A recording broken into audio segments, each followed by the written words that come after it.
Chers auditeurs et auditrices, en ce jour de mercredi sur Alliance 92, on va plutôt parler de l'économie, la santé économique de notre cher pays, Madagascar. Et on reçoit pour embarras de ce jour Dr Erzatou-Weme Ramerson, qui est un docteur en économie, un titre que l'on n'entend pas souvent. Ah, il y a beaucoup. Hein. Oui, bonjour. Bonjour madame. Oui, alors déjà de notre introduction, on a parlé de santé économique, mais tout compte fait, politique et économie, est-ce que ça va de pair quand même? En ce qui concerne la santé économique de Madagascar, tout le monde est d'accord, on est dans une situation, disons, catastrophique. Si on considère, par exemple, que les indicateurs de la pauvreté, en termes de croissance économique aussi, on a juste un taux de croissance très faible. En termes d'inflation, etc. Donc on peut dire que Madagascar n'est pas en très bonne santé économique. Et pourquoi parce que pour avoir une bonne santé économique, il faut avoir aussi donc une bonne politique économique. Donc à mon avis, ce qui manque à Madagascar, c'est l'absence d'une politique économique appropriée pour développer les pays et pour atteindre les grands objectifs économiques, que ce soit en termes de croissance économique, que ce soit en termes d'emploi, que ce soit en termes d'investissement, en termes de monétaire, etc. Donc, à mon avis, il faut reconsidérer notre politique économique pour qu'on puisse vraiment atteindre les objectifs nécessaires pour réduire la pauvreté et pour avancer un peu plus dans le développement. En termes d'économie aussi, on parle de Madagascar toujours à la traîne, dans les derniers rangs à chaque fois, quand il y a donc des graphismes ou des rangs. Oui, et malheureusement, on est toujours en dernier rang, que ce soit en termes de revenus par tête, que ce soit en termes d'indicateurs de développement humain, que ce soit en termes de doing business, c'est-à-dire l'environnement des affaires, ou bien en termes de corruption. Donc, en termes de gouvernance, on est toujours au dernier rang. Et aujourd'hui, on est classé parmi les États fragiles. C'est-à-dire, comment peut-on expliquer cela? Donc, ça veut dire que notre niveau de vulnérabilité est très élevé. Donc, Madagascar n'a pas la capacité de résister aux chocs, que ce soit des chocs économiques, politiques, sociaux. Donc, on n'est pas capable de se lever par nous-mêmes si on est atteint par un choc quelconque, que ce soit climatique, etc. Donc, on est vraiment un État fragile. Donc, un État fragile donc, nécessite toujours une intervention extérieure pour établir la situation. Donc ça veut dire qu'on est vraiment dans une situation vraiment très catastrophique et pour réduire la fragilité, au moins il nous faut au minimum 10 ans. Donc selon les expériences des pays africains qui ont été fragiles et maintenant ils ne sont plus. Donc il leur a fallu donc plus de temps pour sortir de ce piège de la fragilité, qu'on appelle fragility trap. Mais depuis 2010, avez-vous fait part, mais quand même, l'assistanat sera jusqu'à quand alors? Donc c'est pour cela que nous élevons nos voix envers le gouvernement. Nous réclamons qu'il faut améliorer un petit peu la gestion économique du pays. Hein. Non seulement l'économie, mais surtout au niveau de la bonne gouvernance. C'est ça le problème. C'est-à-dire que Madagascar est classé à une mauvaise note en termes de gouvernance. Il y a beaucoup d'indicateurs qui expliquent cela. Hein. Même si on ne parle que la corruption. Oui. Seulement, on peut dire qu'avec la corruption, on ne peut pas développer les pays. Hein, parce que même les investisseurs, ils n'ont pas la visibilité. Parce qu'un investisseur, il a besoin d'une stabilité pour faire leurs calculs. Donc, s'il y a quelque chose d'instable ou d'imprévisible, ou bien de choses comme ça, ça va augmenter ce que nous appelons les coûts de transaction. Donc, il est très difficile de faire des investissements productifs dans le pays. Donc, on n'est pas très surpris si on voit que à Madagascar, la plupart des investisseurs sont des rentiers. C'est-à-dire qu'ils ne font pas des investissements productifs qui sont profitables à long terme, mais seulement des investissements dans des affaires qui sont profitables à court terme, comme le commerce, etc., comme tout ce qui est rente, c'est-à-dire dans les mines, tout ça. Alors que notre pays a besoin d'investissements productifs et profitables à long terme, parce que seul ce type d'investissement qui peut créer l'emploi. C'est-à-dire des investissements dans le secteur, par exemple, agroalimentaire, ou bien dans le textile, ou bien dans les industries de transformation. À Madagascar, ce sont les dépenses services, construction et mines qui sont les plus florissantes. Et ça, ce sont des activités de rente. Et vous voulez dire que dans une activité de rente, il n'y a pas vraiment de production. Parce qu'on cherche les bénéfices à travers une rente. C'est-à-dire une rente donc, qui sont produites par une situation quelconque. Par exemple, le monopole, par exemple. Mais cela veut dire quand même que c'est un choix politique, économique qu'il faut faire pour un pays, donc. Oui, vous avez raison. Donc, vous avez raison. Il faut faire un choix économique approprié pour le développement du pays. Donc, une vision plutôt à moyen et à long terme. Donc, si je suis par exemple le président de la République, je ne pense pas à mon mandat, mais je pense à 10 ans, 15 ans après mon mandat. Donc, il faut investir dans le long terme. Parce qu'en économie, si on se concentre seulement sur les activités profitables à court terme, ça ne va pas apporter de développement économique. Ça va apporter des instabilités, des inflations, des problèmes structurels. Donc, il faut avoir une politique, d'abord un plan de développement réaliste et réalisable à moyen et à long terme. Ça veut dire aussi continuité de l'État, alors si on peut arriver à long terme. Par exemple, moi je vais vous donner un exemple. À Madagascar, 75% du travail, c'est-à-dire de travailleurs, c'est-à-dire de population active, ont un niveau inférieur au primaire. Alors comment peut-on développer le pays alors que notre capital humain, la majorité, a un niveau primaire? Donc ça, c'est quelque chose qu'il faut mettre dans la politique de développement. Il faut bâtir un capital humain, parce que seul le capital humain, à partir de là, on peut donc créer des investissements productifs. Parce que sans le capital humain, on est obligé d'entreprendre des activités non productives ou moins productives, comme le secteur informel. Et ce n'est pas étonnant qu'à Madagascar, le secteur informel représente 90% des emplois. Et le secteur informel qui a donc un niveau de productivité moins élevé, très bas. Donc, c'est-à-dire qu'il y a donc une certaine vision. Donc, si on fait par exemple pour l'éducation, non seulement faire une politique d'éducation primaire, mais jusqu'à l'université. Parce qu'à Madagascar, le taux de scolarisation dans l'université, c'est même pas 3%. Hein. Et notre infrastructure, ça date d'il y a 30 ans. Alors que chaque année, le nombre de bacheliers augmente. Donc, on n'arrivait pas. Donc, il faut une politique d'éducation à moyen et à long terme, mais non pas toujours le secteur primaire, etc., avec les kits scolaires, etc. C'est pas ça, la politique d'éducation. Donc, il faut bâtir un capital humain.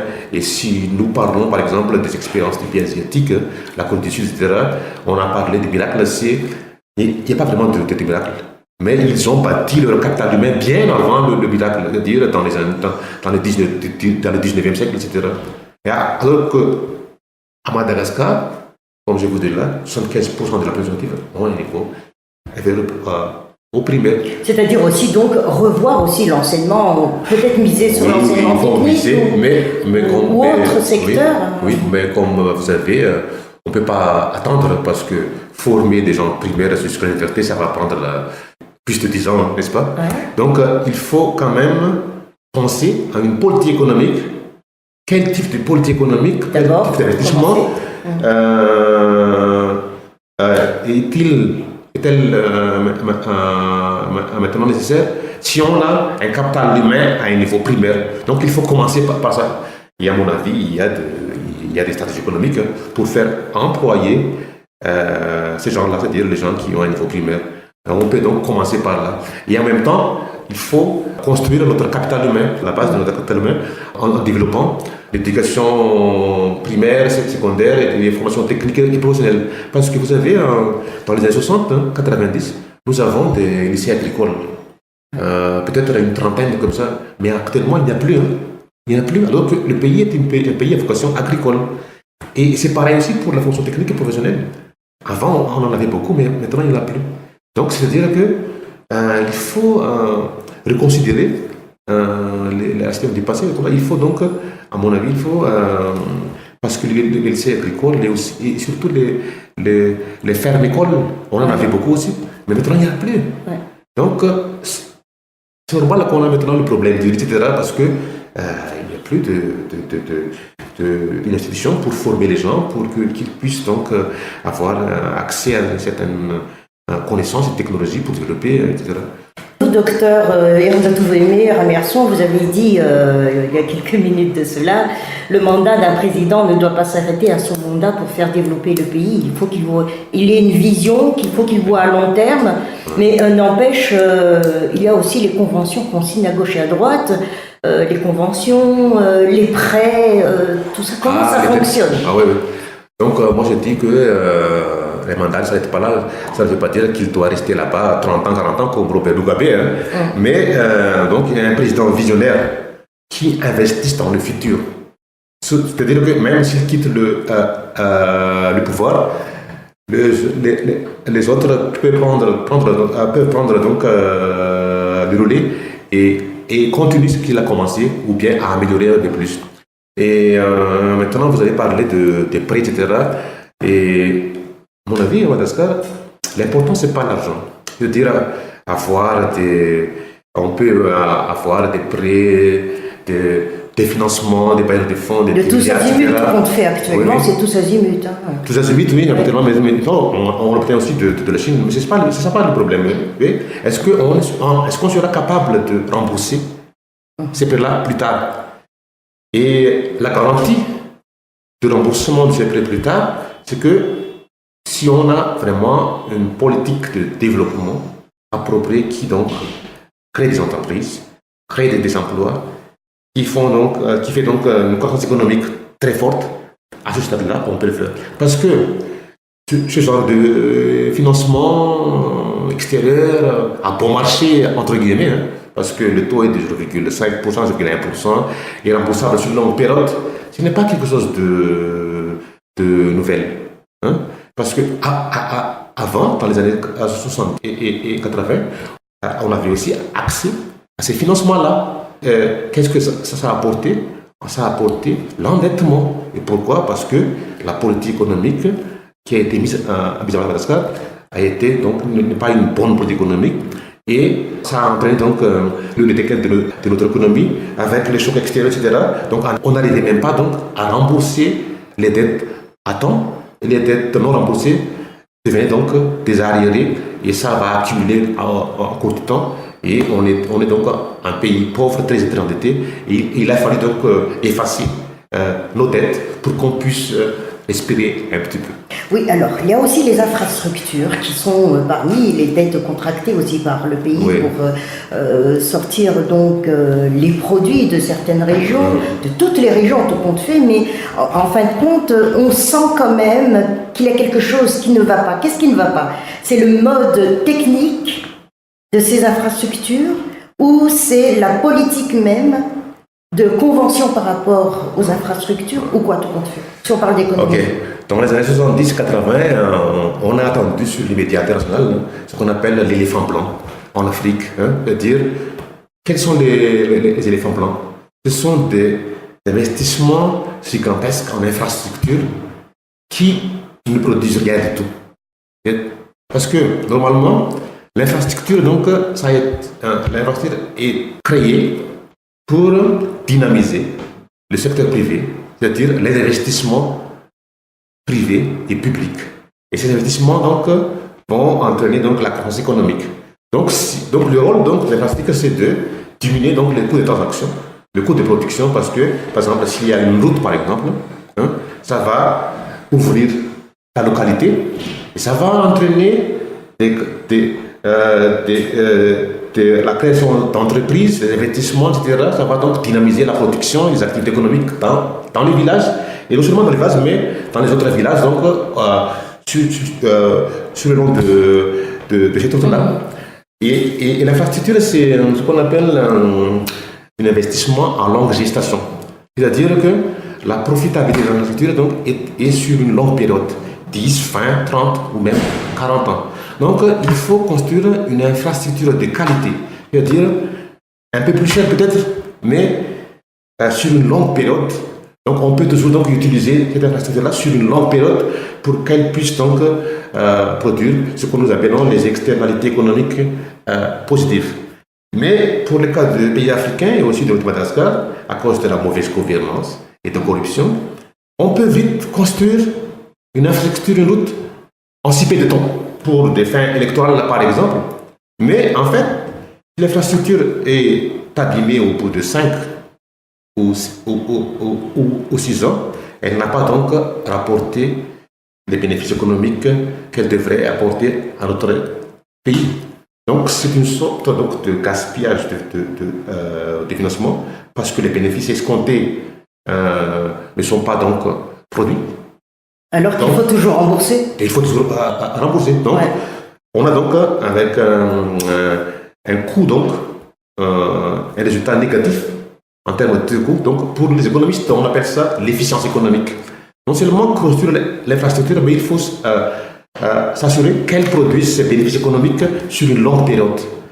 Et c'est normal qu'à Madagascar, on est endetté parce que les infrastructures construites ont été mal construites, alors qu'on a emprunté beaucoup d'argent pour le faire. Donc, on n'arrivait pas encore à récolter les bénéfices économiques que l'infrastructure est déjà hors d'usage. Ouais. Alors, on s'alarme aussi par rapport à notre monnaie nationale. Oui. L'ariard dégringole chaque jour, alors qu'on a sorti aussi des nouveaux billets. On pensait le contraire ou c'est normal? Ou est-ce que ça n'a aucun lien? Donc, si on regarde le marché monétaire, on a constaté que depuis longtemps, notre monnaie dévalue annuellement, entre 10 et 15% annuellement, depuis plusieurs années. Donc il y a donc une sorte de dépréciation donc, chronique de notre arrière. Et si on regarde aussi la balance des paiements, on a aussi une dépréciation chronique de la balance des paiements. Donc la dépréciation de la balance des paiements, donc, c'est en parallèle avec la dépréciation de la monnaie. Donc, on peut voir la dépréciation de l'arière comme une conséquence de mauvaise gouvernance de l'économie, mauvaise gestion de l'économie. Mais, avant tout, les taux d'échange, comme les impôts, etc., sont des instruments de politique économique. Donc, il faut les utiliser selon les objectifs à atteindre. Donc, l'important, ce n'est pas d'avoir une dévaluation de la monnaie ou bien une appréciation de la monnaie, mais il faut d'abord se fixer sur les objectifs à atteindre. Il faut mettre en place une politique de développement appropriée. Qu'est-ce que vous voulez faire? Qu'est-ce qu'on va faire? Et c'est maintenant qu'on va trouver les instruments de ces politiques-là, c'est-à-dire quel type de monnaie est-ce qu'on va apprécier ou bien est-ce qu'on va le déprécier, taux d'échange fixe ou flottant, etc. Quel type de monnaie, quel taux d'intérêt applicable, etc. Donc après, on va les utiliser comme instruments. Mais actuellement, comme nous n'avons pas d'instruments, comme nous n'avons pas de politique économique, donc ces instruments-là deviennent des indicateurs de conséquences des résultats économiques de Madagascar. Donc il y a des gens donc, qui pensent qu'il faut apprécier la monnaie pour résoudre le problème, mais non pas. Parce que la dépréciation de l'arière n'est pas la cause de notre pauvreté ou bien tout ça, mais peut-être c'est la conséquence. Donc, si on veut la mauvaise politique économique du pays. Donc, c'est pas ça le problème. Mon problème, c'est pas d'apprécier ou déprécier l'arière, mais il faut avoir une politique économique. Parce que la dépréciation de l'arière maintenant, c'est une conséquence et non pas la cause. Donc, si on veut guérir une maladie, il ne faut pas guérir les conséquences, il faut aller à l'origine, c'est-à-dire à l'origine des maladies. Donc, parce qu'on n'a pas vraiment une politique économique appropriée pour le pays, c'est normal, donc on est à ce stade-là. D'où peut-être cette pression fiscale actuellement, ou ça n'a rien à voir aussi? La pression fiscale, c'est le taux de l'impôt par rapport au PIB. Récemment, on a vu qu'il y a une augmentation de la pression fiscale, c'est-à-dire que le montant d'impôt donc collecté par rapport au PIB donc, a augmenté un peu.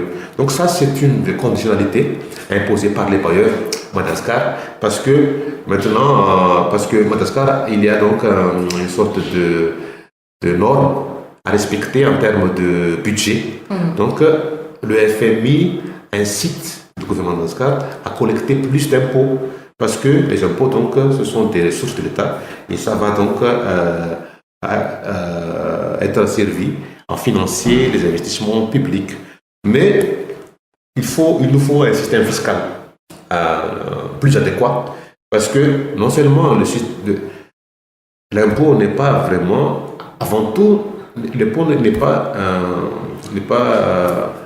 une source de revenus pour l'État. L'impôt aussi, c'est un instrument de politique économique. C'est-à-dire, les impôts, donc, doivent être mis en place, mis en place pour stimuler d'abord les activités économiques. Parce que nous, au Madagascar, ce qui nous manque, donc, ce sont les investissements, la croissance économique. Les producteurs ne sont pas vraiment incités à produire. Donc, si on impose un taux, une fiscalité très élevée, donc ça va décourager les investissements. Donc, à mon avis, il faut mettre en place un système fiscal incitatif. C'est-à-dire incitatif à l'investissement. Parce que après, on a investi, on crée des emplois, on produit beaucoup. Après, on peut donc imposer la production et puis il y a la recette de l'État. Donc il faut réformer un peu le système fiscal, à mon avis. Oui, mais l'année prend fin. On annonce même que l'année suivante, l'année 2018, ce sera encore plus catastrophique et pour les autres années aussi. Oh oui, donc c'est ça le problème, c'est que l'État, ils n'ont pas de ressources. Donc s'ils n'ont pas de ressources, il a de façon de recours pour cela. Soit ils empruntent à l'extérieur, à l'FMI, Banque mondiale ou d'autres pays, soit ils augmentent les impôts. Alors que l'économie est déjà en une situation de catastrophe, vous voulez encore augmenter le taux d'imposition, à mon avis, donc ça c'est inapproprié. Au départ, il faut d'abord stimuler les activités économiques. Après, on peut augmenter petit à petit les taux d'imposition. Parce que maintenant, on est dans une situation très très précaire. On a besoin d'investissement. Et si vous arrivez avec un arsenal fiscal prohibitif, à mon avis, parce qu'on paie toujours tout le temps, et les entreprises, elles sont asphyxiées. Elles n'arrivent plus donc à investir, à créer des emplois. Donc elles s'arrêtent parce qu'on ne peut pas investir si on toujours paie pour l'État, mais non, il y a des bénéfices. Parce qu'il faut faire des bénéfices et après on va les réinvestir. Et comme ça, donc à mon avis, à notre stade, il ne faut pas trop imposer les entreprises. Il faut donc plutôt mettre en place une politique de stimulation d'investissement. Et c'est le cas qu'après, on peut penser à augmenter les impôts petit à petit. Ce que faisaient donc les pays asiatiques et les pays émergents actuellement, ils ont fait ça. Mais on ne peut pas taxer. Payer avec les moyens. Oui, avec les moyens. C'est ça. Oui, alors un SMIC, 162 000 arrières près. Un sac de riz actuellement, presque plus de la moitié de ce SMIC. Et la fin d'année approche, on espère donc un 10% d'augmentation de salaire. Tout cela, ça veut dire quoi Donc, le SMIC, donc maintenant, les gens, quand il y a l'inflation, le premier réflexe des gens ordinaires, c'est qu'il faut augmenter les revenus, n'est-ce pas? Augmenter les salaires, etc.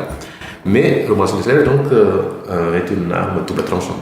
Parce que c'est vrai qu'on augmente les salaires, ça va augmenter temporairement le pouvoir d'achat des salariés, mais comme il nous manque de l'offre sur le marché, la demande donc augmente, donc ça va encore augmenter le prix. Donc c'est une sorte de spirale. Spirale, oui. Et en même temps aussi, nous sommes dans un monde mondialisé, mondialisé, globalisé.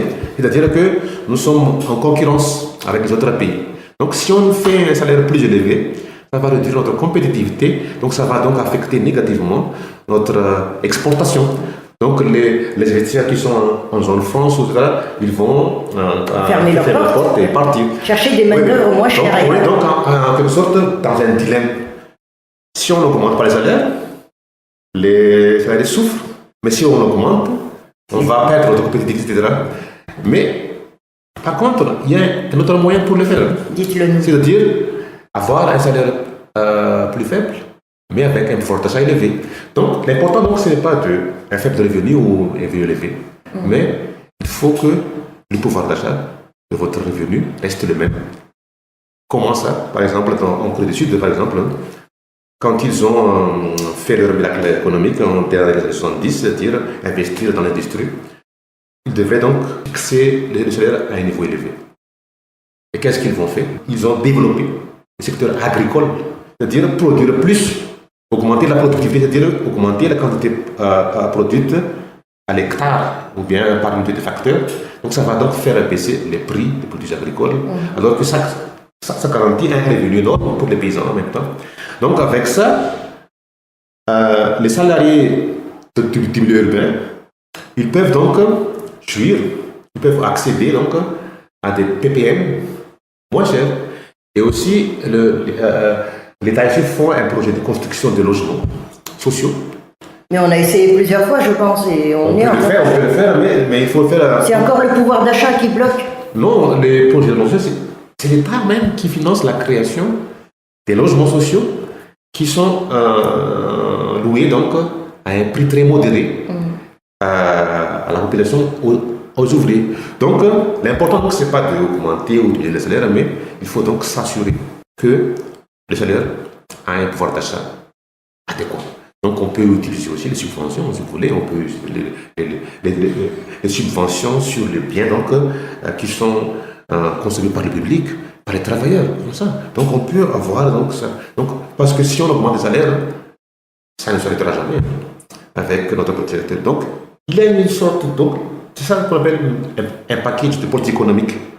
Donc, mais dans notre cas, c'est vrai qu'il y a beaucoup de problèmes partout, mais il faut prioriser. Donc, il faut se concentrer sur 2-3 secteurs au départ, parce qu'on ne peut pas donc faire tous les secteurs. Donc, il faut prioriser quelques secteurs d'abord, et après, petit à petit, donc, on va aller faire d'autres secteurs. Parce que maintenant, si on veut faire tout, on ne peut pas le faire parce qu'on n'a pas les moyens, ni les ressources, ni le temps pour le faire. Donc, il faut donc faire une bonne priorisation des politiques économiques. Donc, quel secteur il faut faire? Donc, à mon avis, il faut prioriser le textile, par exemple, avec l'agriculture et le tourisme. Et c'est faisable pour nous. Ça peut créer beaucoup d'emplois pour les personnes que j'ai citées auparavant. Donc, après 5-10 ans, on peut aller vers d'autres secteurs et ainsi de suite. Écoutez, docteur Erjatou Wemmer Amerson, l'économie, c'est un grand domaine, très passionnant aussi quand même, si on veut, surtout que le malgache a cette rage de vouloir sortir de ce marasme de pauvreté actuellement, mais on souhaite quand même à nos chers auditeurs un joyeux Noël, puisque c'est notre dernière émission de l'année 2017. Merci à vous. Merci madame, et je remercie aussi mon cher auditeur d'avoir écouté aussi un court temps, parce que c'est un grand domaine, comme vous l'avez dit, on ne peut pas l'expliquer en 20 minutes comme ça, mais j'ai essayé quand même de faire, je ne sais pas s'ils ont bien capté les messages, mais si on sait qu'on aura encore on aura le temps de se revoir. De se voir l'année prochaine et on verra encore, on ne va pas parler encore d'autres domaines. Donc, merci beaucoup. Et on va reprendre donc la semaine du mercredi, dans la semaine du 20 janvier 2018.